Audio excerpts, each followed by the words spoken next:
about the speculation of how this will impact USC recruiting going forward. Of course, the move to the Big Ten. So the incoming commits to 2024, I don't even know what the count is. I know that it's escalated considerably just here in the last couple of weeks of commits for 2024. And again, not enough data points in play yet, but to look back a couple of years from now to see and try to guesstimate, because it's going to be difficult to really get a grasp on, but the impact of joining the Big Ten, not just on the quality of the class, but from where these players are coming from. Yeah, I mean, if you look at the class so far, and you have 11 officially announced commits, but you also have that 12th one, the Lincoln Riley emoji, that still hasn't been followed up with a formal reveal of a name. So it's basically, it's 11 named players, but it's 12 in terms of, if you include Lincoln Riley's most recent emoji tweet. Like, you're seeing representation from the Deep South. You're seeing a lot of balance regionally. Like, the Trojans have gone into Georgia, they've gone into Florida, they've gone into Colorado. Like, it's not one region of the country. You know, there is some Southern California representation. Of course, the Marcellus Williams, that's keeping a St. John Bosco guy home. And Tim Prangley, like, he's made it a point that St. John Bosco's social media team has not been playing up official visits of Bosco prospects to USC. And then the Marcellus Williams commitment comes out. So I'm going to give Tim some credit for, like, putting some positive Bosco related energy in terms of you know, making sure that, like, the representation is there for USC. But anyway, like, it's been very regionally balanced. Like, it's not, the class is not overweighted or tilted toward any one part of the country. And that's really what USC needs to be doing in such a geographically far-flung conference, you know, with such a large geographical reach from, you know, Happy Valley, College Park, DMV, New Jersey with Rutgers, all the way to the West Coast. Like, USC needs to be recruiting regionally. And of course, like, this is only going to accelerate, right? When USC goes to Rutgers, when USC goes to Maryland, when USC goes to Chicago in 2024 to play that game in Evanston against Northwestern, like, USC is going to be going into these talent-rich markets, areas in various parts of the country where it hasn't really had all that much reason to recruit beforehand. You know, now that's going to change. DC, Baltimore, Chicago, you know, Indianapolis, Pennsylvania, you know, Philadelphia, Pittsburgh, for the Happy Valley trip, and on and on and on. Like, this is only going to accelerate in terms of USC needing to be more national in its recruitments. It is kind of striking, Mark, that USC has gotten some recruits from Georgia and Florida moving into the Big Ten. So, like, it's not as though this is a Midwestern strategy. It's not as though USC has tried to go into the Big Ten's backyard, but it is having success in non-Midwestern markets outside California, outside the Pacific time zone. That's really fascinating. Yeah, it's fascinating also that those student athletes would make the decision, okay, well, going to USC, but playing a lot of football in the Midwest.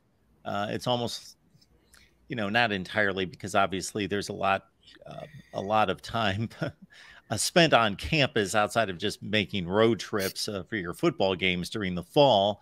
But also it's a dynamic that I don't know, I can't imagine, because this is a first of a coast-to-coast conference that we've had this dynamic where a player from the Midwest who may want to experience life in California, sunny Southern California, warm winters, going out and just experiencing a different vibe, a different attitude, just that whole experience, but also the cachet of, we're going to play all of our road games, aside from UCLA, we're going to play them within a certain proximity that I'm familiar with. So it's kind of a reversal of what a lot of recruits may make a decision in terms of geography. You know, the thought that emerges as I listen to you, you know, explain those concepts and those tension points. If you are considering playing for USC, one thing you now will get from the experience of playing at USC in the Big Ten era is I get to play in 2 different regions of the country just within my conference schedule. You know, forget about non-conference games, but like with it, just within the 9-game conference schedule, I'm guaranteed to play within 3 of the 4 time zones. Like you're going to play 3 of 4 time zones in the Big Ten schedule. You're going to play at least, you know, in Los Angeles for a little bit. You're going to play either Iowa, Nebraska, Wisconsin, Minnesota, you know, Central time zone. You're going to play at least one of those 4. Indiana, Purdue, and then you're going to play at least, you know, 1 or 2 Eastern time zone teams: Penn State, Ohio State, Michigan, Maryland, Rutgers. So it could be, Mark, and this is just speculation, but it really is interesting that, again, that some recruits from Georgia, Cameron Fountain, and Florida, Jarvis Boatwright, part of the 2024 class, they might be thinking, if I play in 3 time zones in a 9-game conference schedule, that prepares me for the NFL in terms of the travel, in terms of the rigors of being a modern professional athlete.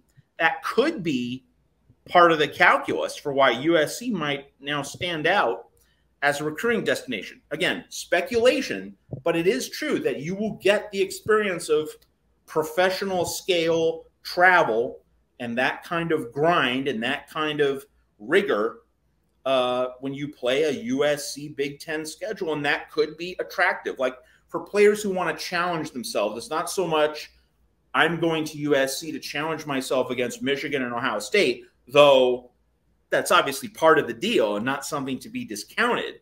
But it's also, I want to challenge myself in terms of I want the toughest logistical arrangement. And I want to see how my body, my preparation, my film study, my academics, how everything about how I handle my life. Hey, if I can handle this at USC, then the NFL, it's going to be a snap, or at least it's not going to be nearly as difficult of an adjustment once I get there.